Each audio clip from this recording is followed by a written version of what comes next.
Hi hello. നമ്മളെല്ലാവരും നമ്മുടെ വീടിൻ്റെയൊക്കെ ഏതെങ്കിലുമൊക്കെ കോർണർ ഇതുപോലെ ഒരു കുഞ്ഞു ലോണെങ്കിലും ഉണ്ടാക്കാൻ ആഗ്രഹിക്കുന്നവരായിരിക്കുമല്ലേ. അതിനായിട്ട് നമ്മൾ പേൾ ഗ്രാസ്, ബഫല്ലോ ഗ്രാസ്, അങ്ങനെ ഒത്തിരി ഗ്രാസുകളൊക്കെ വെച്ച് പിടിപ്പിച്ച് ഇതുപോലെ അതിമനോഹരമായ ഒരു ലോണൊക്കെ സെറ്റ് ചെയ്യും.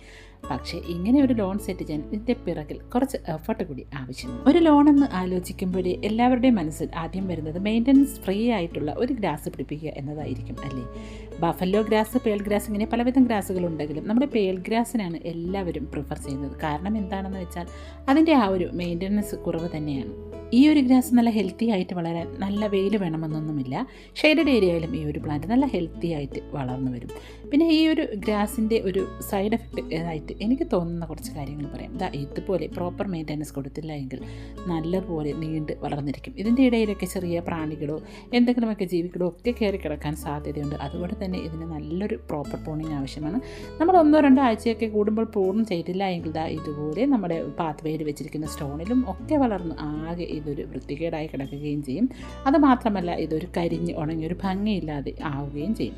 അപ്പോൾ ഇതിന് നന്നായിട്ട് നമ്മൾ പ്രൂൺ ചെയ്തൊക്കെ കൊടുക്കുകയാണെങ്കിൽ നല്ല പുതിയ നല്ല ഗ്രീൻ കളറിൽ പുതിയ ലീഫൊക്കെ വരുമ്പോൾ കാണാനൊരു പ്രത്യേക ഭംഗിയായിരിക്കും. അതുകൊണ്ട് ഇതിനെ നമ്മൾ പ്രോപ്പറായിട്ട് ഒരാഴ്ചയിൽ അല്ലെങ്കിൽ 2 ആഴ്ച കൂടുമ്പോഴൊക്കെ നമ്മൾ പ്രൂൺ ചെയ്ത് കൊടുക്കുക തന്നെ വേണം. ഇനി നമുക്ക് ഒത്തിരി ഏരിയ ഉണ്ടെങ്കിൽ അല്ലെങ്കിൽ നമ്മൾ നടക്കുന്ന വഴിയല്ല എങ്കിൽ നമുക്ക് മെഷീൻസ് ഉപയോഗിച്ച് ഇതിനെ കട്ട് ചെയ്യാം. അപ്പോൾ ഞാനിപ്പോൾ ഇതുപോലെ ഇരുന്നും കിടന്നും നിന്നുമൊക്കെ വീക്കിലിയോ അല്ലെങ്കിൽ 2 ആഴ്ച കൂടുമ്പോഴോ ഒക്കെ കട്ട് ചെയ്യേണ്ട അവസ്ഥയാണ്. അപ്പോൾ നിങ്ങൾ ചോദിക്കുന്നുണ്ടാവും, എന്തുകൊണ്ടാണ് നിങ്ങൾക്ക് മെഷീൻ വാങ്ങിക്കൂടിയെന്ന്. മെഷീൻ വാങ്ങാനുള്ള ഏരിയയൊന്നും നമുക്കില്ല. അതുകൊണ്ട് തന്നെ നമ്മൾ സ്വന്തമായിട്ട് കുറേശ്ശെ ഓരോ ദിവസങ്ങളായിട്ട് ഇതുപോലെ കട്ട് ചെയ്യുകയാണ്. അപ്പോൾ ഈ കത്രിക ഉപയോഗിച്ച് ഇതുപോലെ കട്ട് ചെയ്യുന്നത് കൊണ്ട് വേറെ ഒരു പ്രശ്നം കൂടി ഉണ്ടാകും കേട്ടോ. നമ്മുടെ കയ്യിലൊക്കെ തഴമ്പ് വീഴും. അപ്പോൾ ഞാനിത് ഡെയിലി അല്ലെങ്കിൽ വീക്കിലി ഒക്കെ ഇങ്ങനെ കട്ട് ചെയ്യുന്നത് കൊണ്ട് തന്നെ വിരലിൻ്റെ ലാസ്റ്റിലത്തെ 2 വിരലിലൊക്കെ തഴമ്പായി വന്നിട്ടുണ്ട്. അപ്പോൾ അങ്ങനെ ഒരു പ്രശ്നം ഈ ഒരു പേൾ ഗ്രാസ് ഉണ്ടാക്കുമ്പോൾ ഉണ്ടാകും. അപ്പോൾ നല്ലത് നമ്മൾ പേൾ ഗ്രാസ് കട്ട് ചെയ്യാൻ അതിൻ്റെ മെഷീൻ വാങ്ങി ഉപയോഗിക്കുന്നതാണ്. അപ്പോൾ കൂടുതൽ ഈ ഒരു പ്ലാന്റിനെ തിക്കാക്കി നമ്മുടെ ലോണൊക്കെ സെറ്റാക്കി എടുക്കാൻ നമ്മൾ നന്നായിട്ട് പ്രൂൺ ചെയ്ത് കൊടുക്കണം. അപ്പോൾ പുതിയ ലീഫ് വരുന്ന നല്ല ഗ്രീൻ കളറിലായിരിക്കും വരുന്നത്. അപ്പോൾ ആ ഒരു ലോൺ കാണാൻ തന്നെ ഒരു പ്രത്യേക ഭംഗിയായിരിക്കും. ഇനി നമ്മുടെ പേൾ ഗ്രാസ് ലോണിൻ്റെ മറ്റൊരു സൈഡ് എഫക്റ്റ് ഇതാണ്, കളയാണ്. കള ഇതിൻ്റെ കൂടെ തന്നെ ഇഷ്ടം പോലെ വളർന്നു വരും. അപ്പോൾ ആ കളയെ നമ്മൾ പ്രോപ്പറായിട്ട് പിഴുത് മാറ്റിയില്ല എങ്കിൽ ആ ലോണിൻ്റെ ഭംഗി നഷ്ടപ്പെടുകയും ചെയ്യും. അപ്പോൾ ഇതിന് യഥാസമയം നമ്മൾ ഈ കളയെ ഇതുപോലെ നീക്കി കൊടുക്കണം. ഇനി നമുക്ക് ഈ ചെടികളോടെയും പൂക്കളോടെയൊക്കെ അത്രത്തോളം ഇഷ്ടമുള്ള ഒരാൾക്കാണെങ്കിൽ ഈ ഒരു ജോലിയൊക്കെ ചെയ്യാൻ ഒത്തിരി ഇഷ്ടമായിരിക്കും. ഇനി അത് ഇഷ്ടമില്ലാത്ത ഒരാളാണെങ്കിൽ പേൾ ഗ്രാസ് മെയിൻ്റനൻസ് ഈസിയാണെന്ന് കരുതി പേൾ ഗ്രാസ് ലോണൊക്കെ സെറ്റ് ചെയ്താൽ പിറകെ പണിയും വന്നുകൊള്ളും. അതിന് നമ്മുടെ പേൾ ഗ്രാസൊക്കെ അടിപൊളിയാക്കി ഫുള്ളാക്കി ഗ്രീനാക്കി എടുക്കാൻ എളുപ്പമായിട്ടുള്ള മാർഗ്ഗം എന്ന് പറയുന്നത് ഇതുപോലെ നമ്മൾ കട്ട് ചെയ്ത് മാറ്റുന്ന പീസുകളൊക്കെ ഉണ്ടാവും. ഇതുപോലെ മാറ്റി എടുക്കുന്ന പീസിൽ നിന്ന് നമ്മൾ കുഞ്ഞു വേര് വരുന്നത് ചെറിയ പീസ് ഇത് മതി. ഇതുപോലുള്ള ചെറിയ പീസ് കട്ട് ചെയ്തെടുത്തിട്ട് ഒരു ഗോരിക്കുഴി മതി. ചെറുതായിട്ട് നമ്മളൊന്ന് കുഴിച്ചിട്ട് അവിടെ ഒന്ന് വെച്ച് കൊടുത്താൽ തന്നെ ഇതവിടെ പിടിച്ചോളും.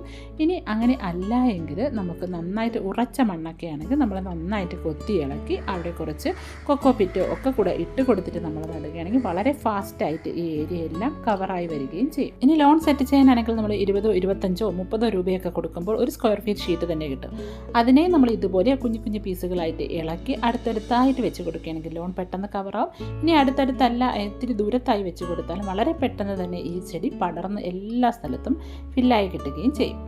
അപ്പോൾ നമ്മൾ നന്നായിട്ട് വെട്ടി കൊടുത്ത് കഴിയുമ്പോൾ നല്ല തിക്കായിട്ട് പുതിയ ലീഫൊക്കെ പെട്ടെന്ന് വരാൻ വേണ്ടി ഇതുപോലെ നമുക്ക് ഉണങ്ങിയ ചാണകപ്പൊടി ഇട്ട് കൊടുക്കാം. ഇനി ഉണങ്ങിയ ചാണകപ്പൊടി അല്ല എങ്കിൽ കമ്പോസ്റ്റാണ് കൂടുതൽ നല്ലത്. കാരണം ഉണങ്ങിയ ചാണകത്തിൽ നിന്ന് ഒത്തിരി നമ്മൾ കളയൊക്കെ വളർന്നു വരാൻ ചാൻസ് ഉണ്ട്. അപ്പോൾ ഞാൻ ഇതുപോലെ ഉണങ്ങിയ ചാണകപ്പൊടി ഇടയ്ക്കിട്ടൊക്കെ ഇതുപോലെ കട്ട് ചെയ്തതിന് ശേഷം ഇതുപോലെ വാരി വിതറി കൊടുക്കും. അപ്പോൾ നല്ല ഹെൽത്തി ആയിട്ട് പുതിയ ലീഫുകൾ നല്ല ലൈറ്റ് ഗ്രീൻ കളറിൽ വരും. അപ്പോൾ ലോൺ നല്ല ഒരു ഗ്രീൻ കളറിലിരിക്കും.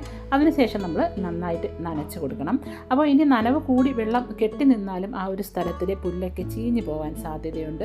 അപ്പോൾ നമ്മുടെ ഉണക്ക സമയത്തൊക്കെ ആണെങ്കിൽ 1 നേരമോ അല്ലെങ്കിൽ 2 നേരമോ നനച്ച് കൊടുത്താൽ മതി. അപ്പോൾ ലോണൊക്കെ നല്ല അടിപൊളിയായിട്ട് ഇതുപോലെ സെറ്റായി കിട്ടും. അപ്പോൾ നമ്മൾ ചെരുപ്പൊന്നുമില്ലാതെ ഈ പുല്ലിക്കൂടി ഇങ്ങനെ നടക്കുമ്പോൾ കിട്ടുന്ന ഒരു സുഖം ഒന്ന് വേറെ തന്നെയാണ്. ഈ പുല്ലിക്കൂടി നമ്മൾ നടന്നെന്ന് കരുതി ഈ പുല്ലിന് യാതൊരു പ്രശ്നവും സംഭവിക്കത്തില്ല. ചില ലോണിലൊക്കെ സെറ്റ് ചെയ്യുന്ന പുല്ലിക്കൂടി നമുക്ക് നടന്നുള്ള പുല്ലെല്ലാം ചീത്തയായി പോകും. അപ്പോൾ ഞാനിവിടെ എന്താണ് ചെയ്യുന്നത്, പുതിയ ഒരാൾ ഇതിലോ കൂടി സൈഡിൽ കൂടി ഒന്ന് ഒളിഞ്ഞു നോക്കി നടന്നു പോകുന്നുണ്ട്. പേൾ ഗ്രാസ് ആയാലും ആർട്ടിഫിഷ്യൽ ഗ്രാസ് ആയാലും രണ്ടും നമ്മുടെ ഗാർഡന് മനോഹരമായ ഗ്രീനറി നൽകും. എന്നിരുന്നാൽ തന്നെയും നമ്മുടെ artificial grass health problems create ചെയ്യും. ഇനിയിപ്പോൾ അതാണ് പർച്ചേസ് ചെയ്യാൻ ഉദ്ദേശിക്കുന്നെങ്കിൽ തന്നെ നല്ല ക്വാളിറ്റി ഉള്ളവ നോക്കി മാത്രം വാങ്ങുക.